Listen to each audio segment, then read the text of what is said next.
This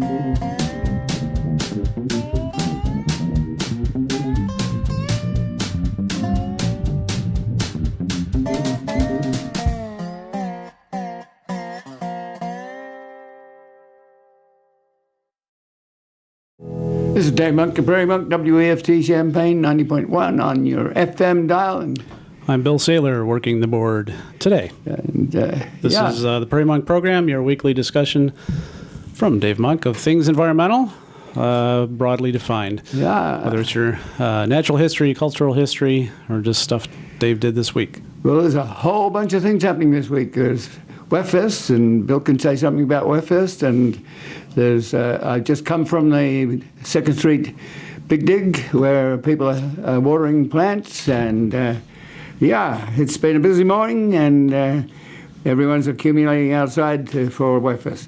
So, Bill, you want to say something about it? Today, if you're listening live, it is Sunday, September 16th, and right next door on Market Street in downtown Champaign is our annual birthday party that we call WEFT. It is free, and we have a number of musical acts who will be set up, I believe, in the beer garden next door, which is now Seven Saints. And they graciously allow the use of their space still. So starting at 1 o'clock. So that's going on today. There may be a few other things. I usually get out there with and give pocket prairie tours. No pocket prairie tours this year. Well, you can still tell the story because it's pretty obvious the space is in transition. Yes. Yesterday we removed the leftover piece at the end of the pocket prairie. We were going to have that permanently because the walkway down the side between Market and Chestnut, which is a new walkway, was long enough to meet code for slope, but things changed. The access to the second floor of the poor building needs stairwells and the like, so they started the walkway at the end of the building, which meant that there was less space for a gentle slope for wheelchairs. That meant that what was going to be a permanent prairie had to be removed to allow a sort of dogleg around to allow for a coated slope. So yesterday, with the help of Joel McDonald, he picked up the various vicissitudes of this sort of thing are interesting. We are working with contractors. The contractors would like the prairie out. We don't always get a lot of notice as to when the prairie was going to remain there till about 2 weeks ago, and then that changed, and so we had some back and forth about the possibility of redesigning the walkway, and that didn't work. So then we were given removal people, but if you arrive with a tandem truck is not a good truck to be putting prairie plants in. It's much better to put them on a trailer flatbed and roll them off, so you can pick up clumps that are big enough that you can lift them, perhaps 2 people, and put them on a flatbed and then relocate them. So we missed out on one of those days about a week or so ago because we didn't get any real notification, and despite the fact that everyone thinks that they can pick up and put down prairie plants, they're not exactly like that. Some of them are very deep-rooted, some of them are shallow-rooted, some of them, if you grab the tops, their tops will pull off. So you just need to have someone there that knows what's going on. So then came the rain.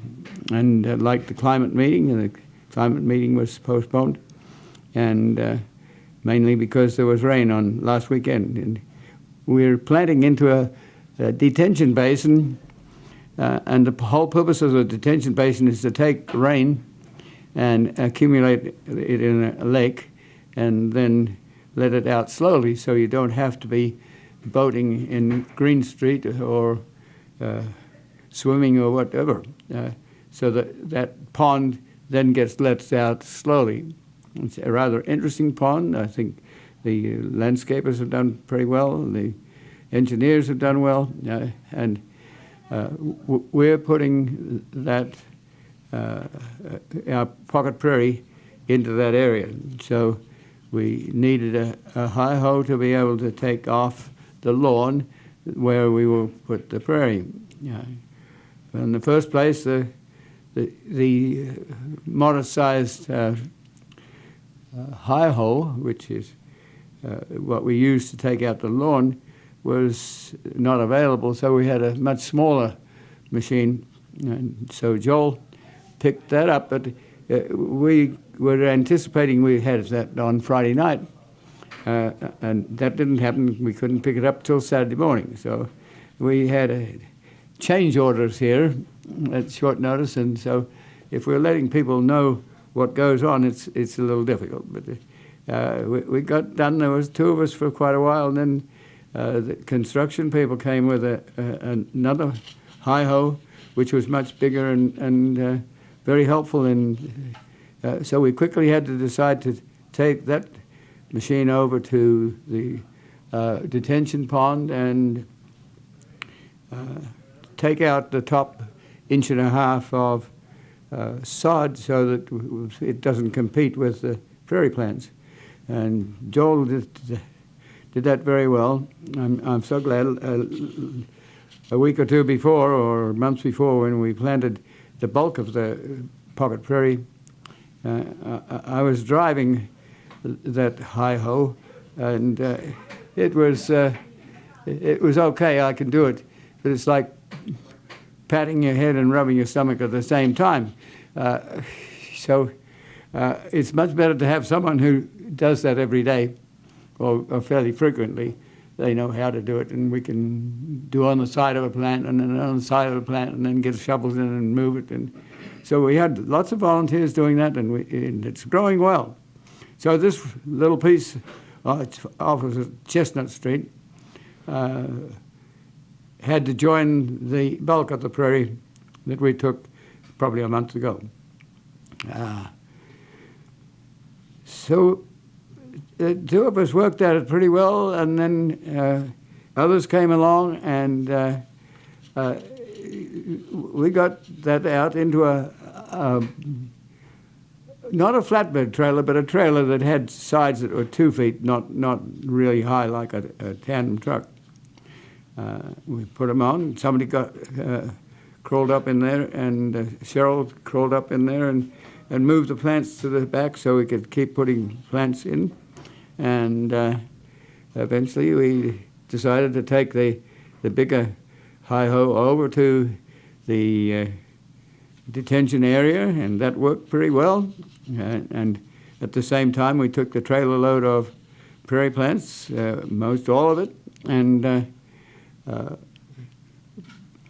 we pulled some off, but we could. The trailer was a hydraulic lift on it, and so it could be dropped on the ground, and then we pushed those clumps together so they would have some protection.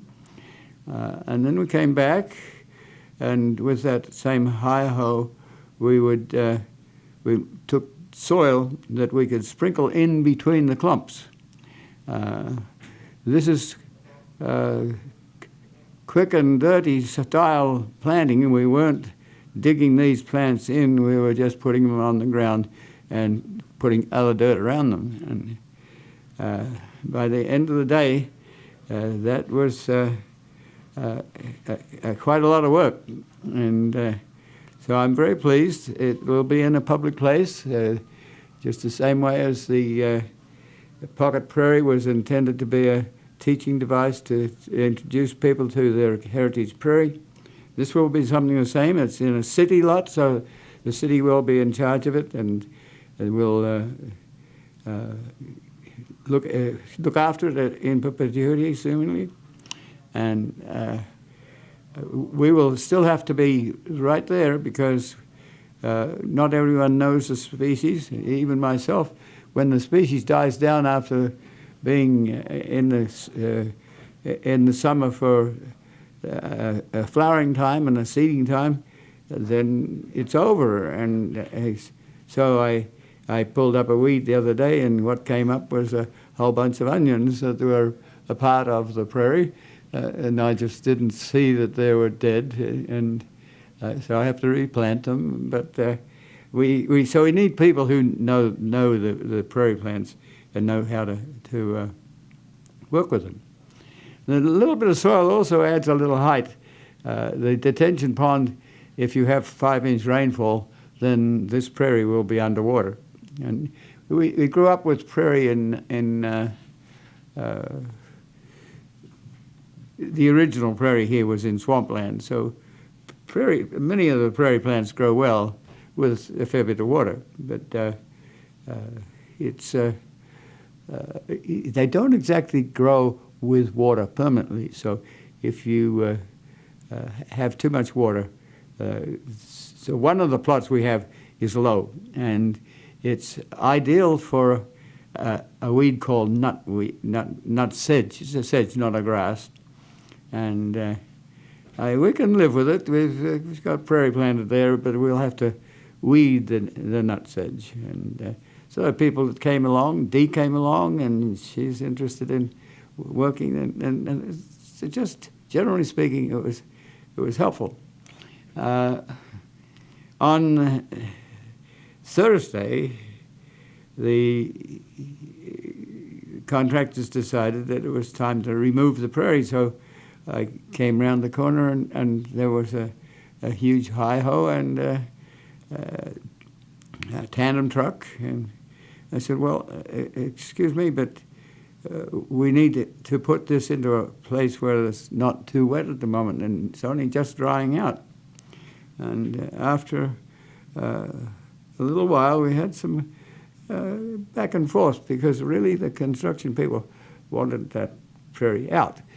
I can understand that. We're quite willing, but the rain had come on the weekend before, and it didn't exactly dry out. And so if you take a tandem truck down across lawns, you leave a track. And so we took off to the pocket from the Chestnut Street to the pocket prairie, just to inspect to see where we should do what.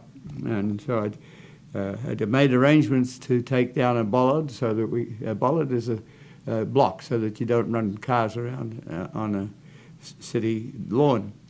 But we needed to get in, so we went over there and took the vehicle down and wandered around, saw where we could put the plants, and where we could do the work, where it was too wet and where it was dry enough, and then we went to leave, and we encountered police people, because somebody had called in, quite genuinely, I assume, because we were running around on the prairie with a vehicle that wasn't a city vehicle. So it took probably the best part of 2 hours to sort that out. We had, when you have a city situation, the city closes at 4:30 on Friday night, and it's very, very hard to get hold of people. So this involved quite a discussion, and eventually that was sorted out. But we also had the same sort of discussion on Thursday before, because it wasn't an appropriate time to move stuff, and honestly, we're very dependent on volunteers, and they've been very good at doing the last dig. And if we don't get enough time to let us get onto listservs and things like that, people don't know. So eventually the Thursday group moved away, and we had many admonitions to get the prairie out of there by Monday morning, and it's out on Saturday, so we're okay. And I think on Monday morning there will be the timbers and things that were in that landscaped area will be removed.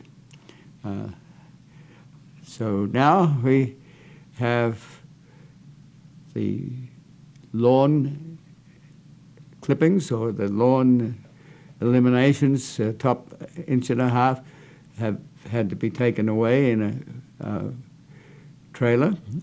We had to go up quite a little hill, and it was interesting that the people who know what they're doing know how to put a backhoe on the back of the trailer and push it up the hill when it doesn't, the prime mover doesn't have enough power to move it. Then we have to clean up the ground so that where's the soil dumped and it's not in the, it's on the lawn, we have to move that and make it tidy. And we have to water in the plants. Well, we didn't get to water the plants on, we were just too pooped out to do that. But this morning we've been watering the plants, and they will enjoy it. It's amazing that you dig out a plant and half an hour later it's all wilted and even brittle. And you have to know there's a lot of water moving through that plant. It's an experience, and we have to hand that situation over to younger people, and younger people are involved. And I really appreciate people coming in and helping to water this morning and working yesterday. So that's enough of that. I think we have to stop off to say something about Weft Fest, but we also have to say something about a pledge drive. So Bill's into most of these things, so let Bill say something about Weft Fest. He's on the committee that is... Oh, not really, but I'm here. Well, I'm here to be here. Committees are loose. So you are tuned to Community Radio, WEFT Champaign, 90.1 FM. This is the Prairie Monk program, and this is a busy time of year, not just for prairie enthusiasts, and soon it'll be seed picking time. Oh, yes. We might have a dry week ahead of us. Yes. So some things might be ready, yes? Oh yes. We'll have iHelp. iHelp comes. Sometimes iHelp wants us to take a lot of people. If we could take 10 people, could we take a busload of people? So sometimes we have 50 people. Busloads of iHelp. Yes, and we're picking seed at places like Rantoul. This year we have asked for a modest number of iHelp people, 6 or 8, to go to Seymour, and we're also working with re-railing between Whiteheath and Seymour, and so some other group will go to Whiteheath, where they'll work with Tom Scott, who's a railroad engineer, and they will be working on the elements of re-railing so that we can get historic trains into Champaign. And so those two events, it depends on people choosing to do what they want to do. So we may get one person, but we may get more than one person. So it is a time for picking seed. And yes, there's a lot of seed out there. Some of it's already gone. We went looking for Golden Alexander a week ago, and it's all gone. But there's gray-headed coneflower, there's Ceanothus or New Jersey tea. And it's interesting there. New Jersey tea is kind of it's not exactly rare. It's a shrub. It's an ornate shrub. You wouldn't recognize it as a shrub because it's very low. So then where does Baptisia fit in? Oh, it's there another too. shrub? Yeah, Or legume? It's Not almost a a shrub, yes.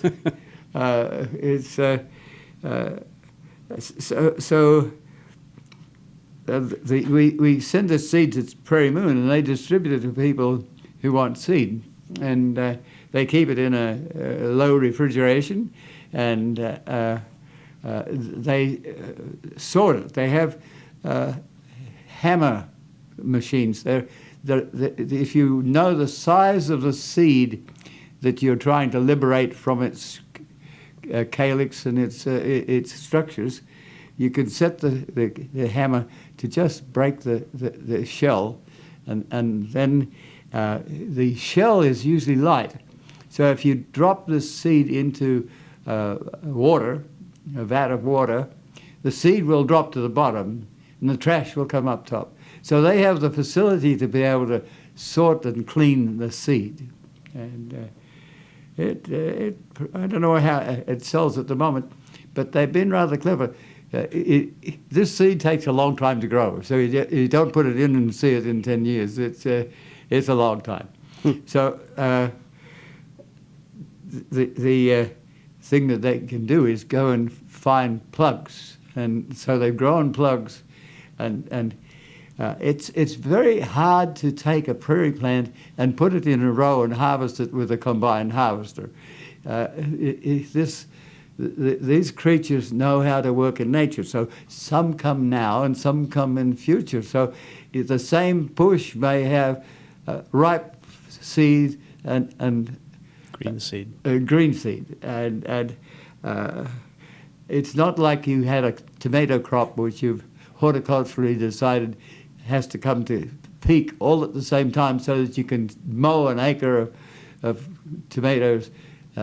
Somebody comes around with a tenderometer and it's just the right time to go into a can and be processed. So we've manipulated that creature. What the prairie does is make sure that it has some seed around now, some seed around in the future. Some seed dehisces. If we take this seed and put it in a room and don't put a blanket over it, you can hear it hitting the wall. Bing, bing, bing, bing, bing, bing. So yes, I think it's fun for people to come and experience that sort of thing and to know how the plant works. So I have another group which is homeschooled, and they're coming on the 21st, and they enjoy picking seed, and they also help to decapitate the reed canary grass and a few weed, take out a weed tree or two. So we also have a rather convenient, but not so convenient, trail. The bicycle people found it, and they've got about a mile of trail in there. It's probably a third of a mile long, the plot where we pick, and but by the time they've done wheelies and gone in different places, it's a longer trail. But it will enable me to take people into the prairie. They've actually gone through some of our best seeded areas, but we can make use of it. But we also need to put signs in. So I've been after signs like almost political signs would say, "Please keep off the prairie." We'd have a better sign, which is a silkscreen sign, which says, announces it as a prairie, and please do not herbicide or destroy it. It's almost specific for specific situations. So sometimes it's better to do a political sign one. It lasts for a year or two. We find that you can make the Xerox copy and put it in a plastic cover, and it will last for 3 years.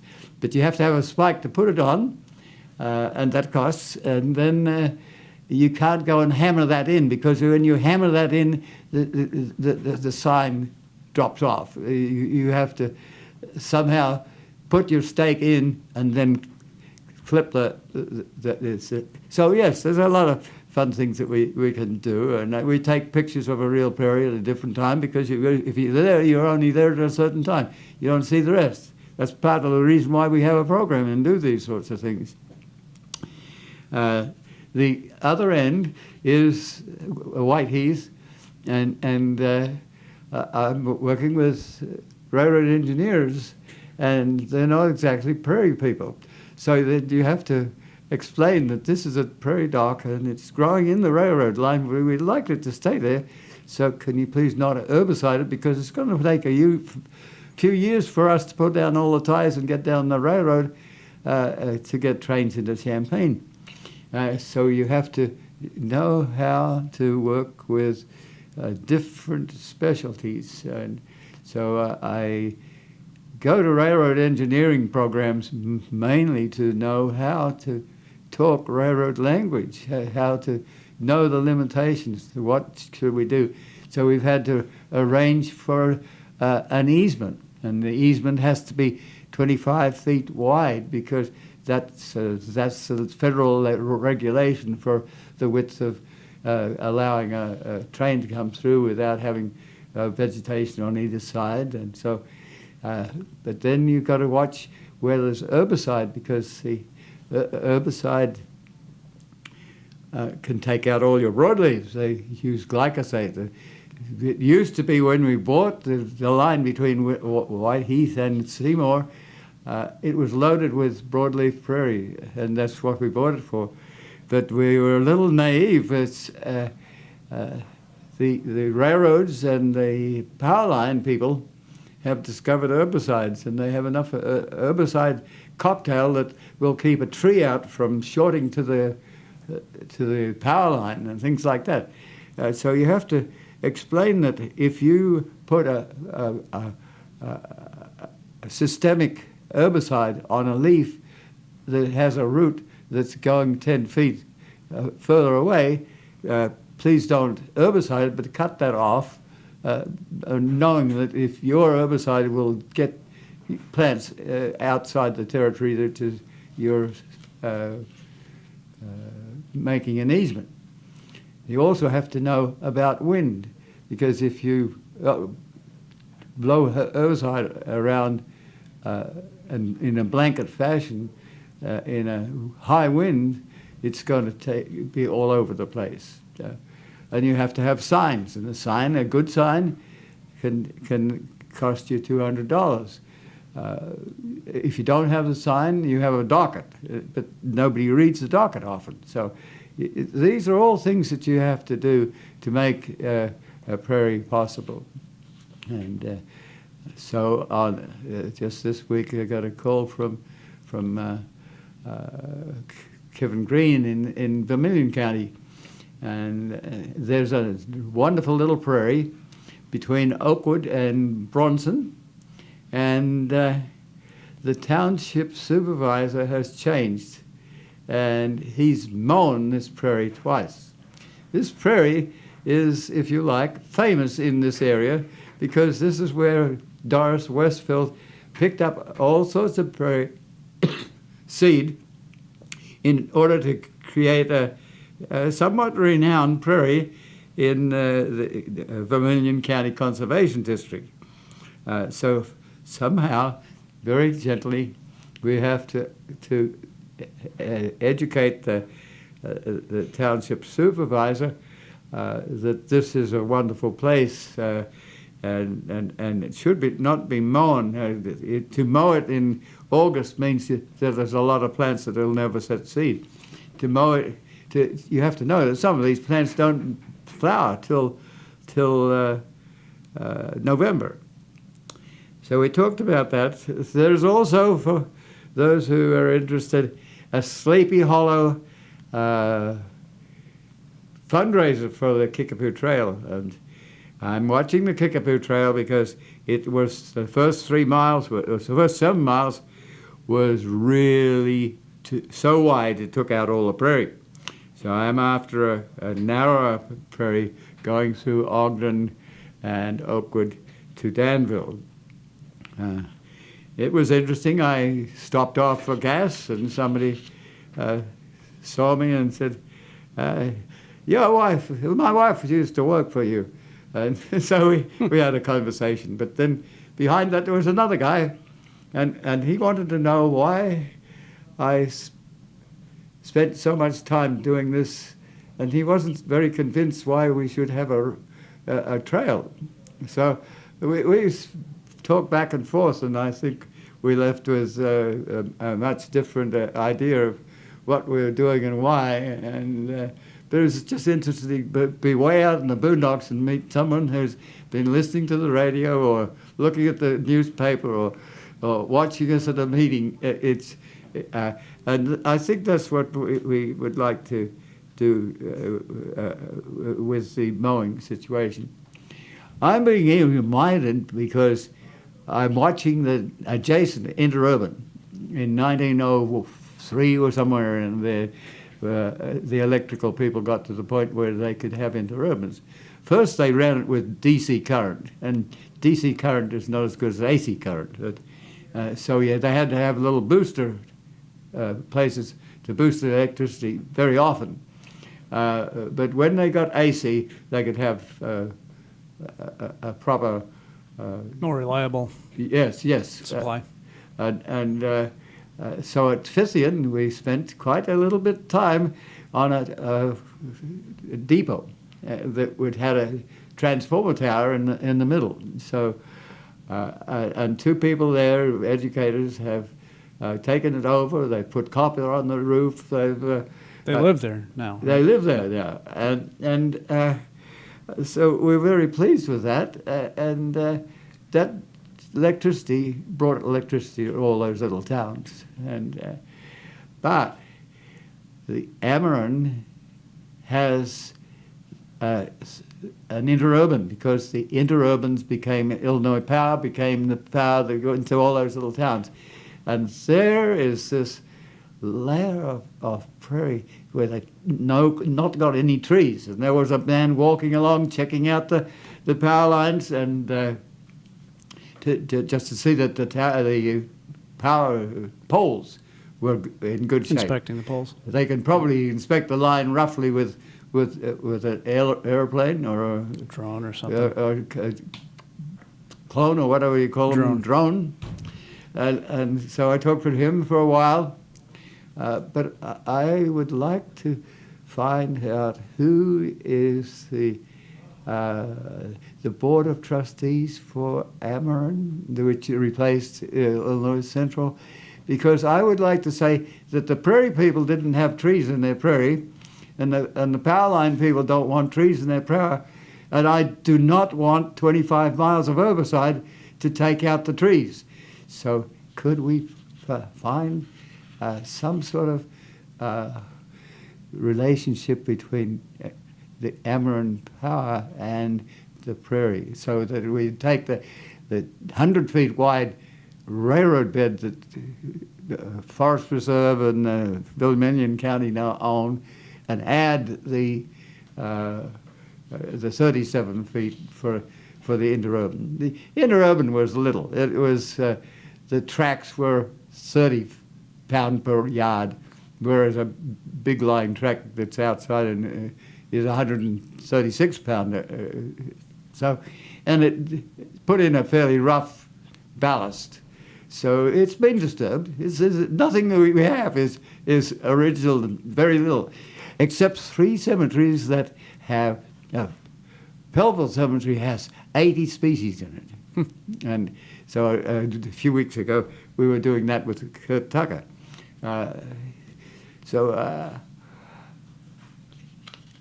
can we tickle the tonsils of someone in power to say, hey, can we do this together and save that prairie?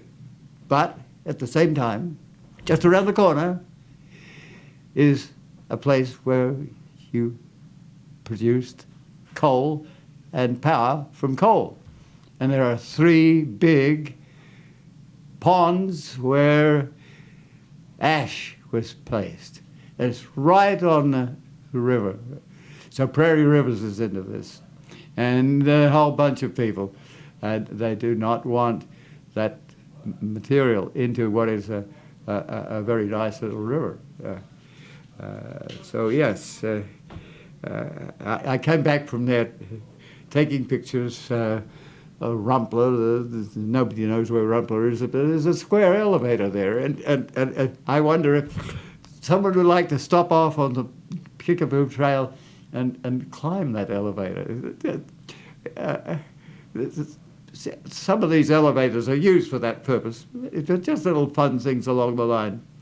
The depot, cemeteries. Cemeteries are kind of interesting. So you can stop off at a cemetery and look at the history of your territory, who came from where and whatever. So just all in all, this last couple of this last week has been very, very full of these sorts of things. And we need people to do this. We need people who are much less aged than I, so to be involved and not only involved, but you have to be passionate enough about what you're doing to be out there many times a year to know what is what. Bill's encountered some of this a long time ago. I think your first encounter with me was with digging out some of these things. Yeah, planting in Prairie along the Windsor Road, ditched by the Fire Institute. Yeah. And we didn't have time to come visit, but Dave Casey, yes, who introduced me to you, yeah, that was my first project with you, and he was in on that. He came through town last week. Or I brought him through town last week. We met in Chicago for something. Uh-huh. And we did a day trip here because he just wanted to see town. He lived here a while and wanted to see how his house changed and how different things changed. And then we, raced back to O'Hare on the next day because he was moving on from there. But we drove by, that same place, but it was in the dark. Road. So it's like, well, it's in the dark, and there it's overgrown with trees in the ditch. No, it's doing reasonably well. Brush. The city tends It is doing well, but you couldn't see it in the dark. Yes. Yeah. But right on the south side of it is a 15-acre solar panel farm. Yeah. And you go, your water survey is right nearby. Yeah, I worked there. Yes. So if I and want to visit what I planted, I can do that. Bring in seed this time of year. So when I didn't have a car, I did that a lot because the nearest commercial area was across the tracks, and I could walk there along the prairie basically to get there within a mile. So on a reasonable day, it was doable for lunch or. Well, on the south side of the Windsor Road, there was a rambunctious area that wasn't mown, but it had a lot of prairie in it. Now, since the solar panels gone in, they suddenly got mowed. So yeah, I want to talk to the university supervisor of mowing. And the university has gone to a lot of places are not mown as much as they used to be. Well, the backyard of the water survey is not mown, and this year the milkweeds really took off. There's always been milkweeds there, which means there's been monarchs there. And this year is just a lot more milkweed. And yes, well, you have to go back into the era when people who are in their 80s, they grew up as children getting rid of milkweed. I know. And now everyone's running around. It's a subtle difference. And it's not just monarchs. The area at Rantoul is that 9 acres. It's just large enough to have gazillions of insects. You would just be amazed at the number of insects that are there. And we're after to take that area has an old interurban that goes up to, it was going to go to Kankakee, never got to Kankakee, it got to Paxton, 10 miles. And it makes the roadside larger in this case.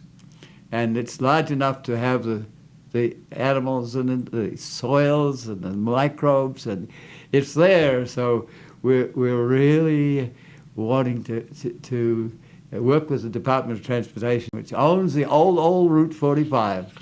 And so that's been in our minds too.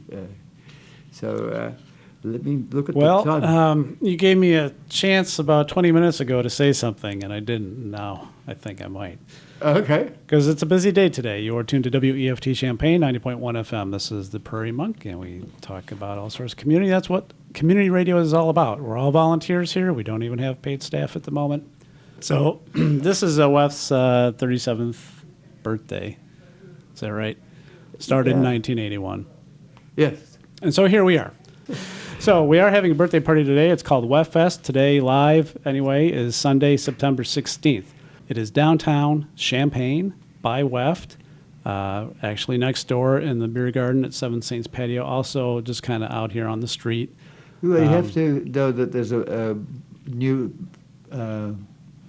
bar across the street, And we're kind of interested that is taking over a building that has been empty for quite some time. They put a lot of money into You have to know fixing that building up. We may have lost the Pocket Prairie after 30 years, and Dr. Youngman and others have let us be doing that.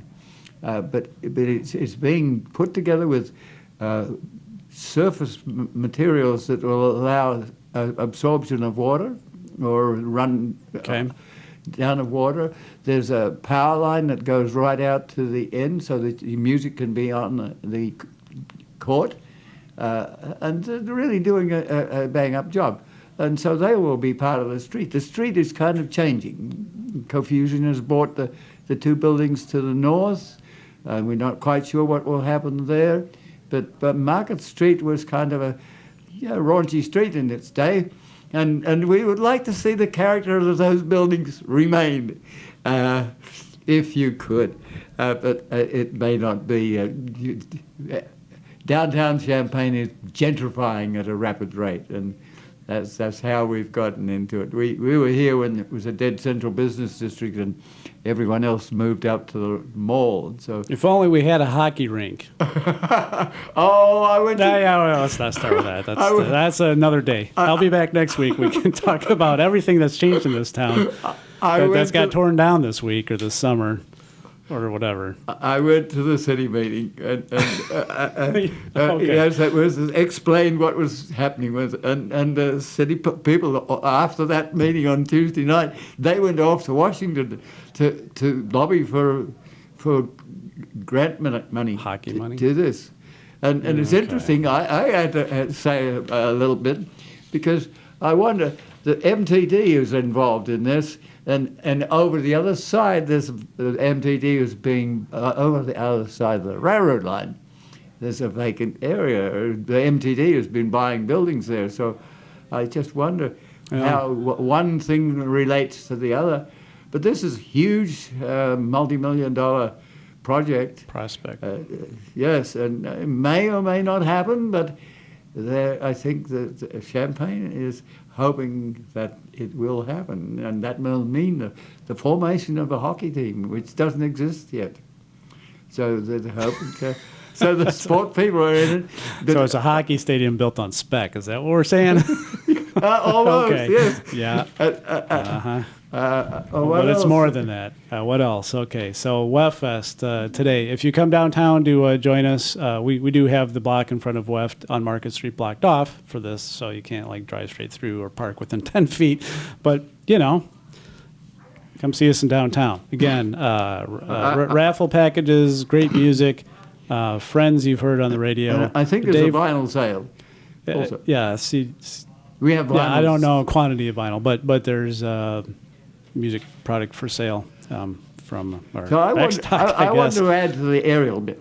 There's one aspect of the WEFT is that you have to have people who know their onions, that can put together transmission equipment, and we are very, very grateful to those people. Bob Valenzi and they're out there wiring for the. So we're going to broadcast the music. If coming downtown on an 88-degree Sunday in September isn't your thing. But you need that's fine. Those people, and those people have to be kind to you as listeners because you have to know what the tower is and how it works, and it's not always simple. Just looking at a tower, you have to know that even the legs have to be part of the broadcast because. Part of the design of the signal. Just little things. And then on Thursday night, they had an excellent associates meeting with I think I counted about 40 people. Yeah. And there you have to know that people have to get together and they have to differ in opinion in many cases, and so it's a wonderful situation, and so come sing and dance and enjoy. We have to think about roster. I look on that wall with roster. Yeah. He used to provide food and things like that. But so there have been characters part of it too. some of them have passed on. And Oh, yeah. Silver Ruster has Well, passed they're on. around 37 years. A lot of people pass through. Yes, and some of us are old in the tooth, so we need your young ones out there to carry this on into another generation. So come and enjoy. Let me see how much time we have left. So just so people know, we're working with volunteers, and I promised to be over at the 2nd Street dig. The vernacular is the big dig. It's really a detention basin, so people are coming to help water the plants, and the plants need lots of water. The last ones we put in about a month ago, there was rain and too much rain, but the plants really enjoyed it. Now we have to bucket water out of the boneyard, which is running by. It's kind of a nice little creek.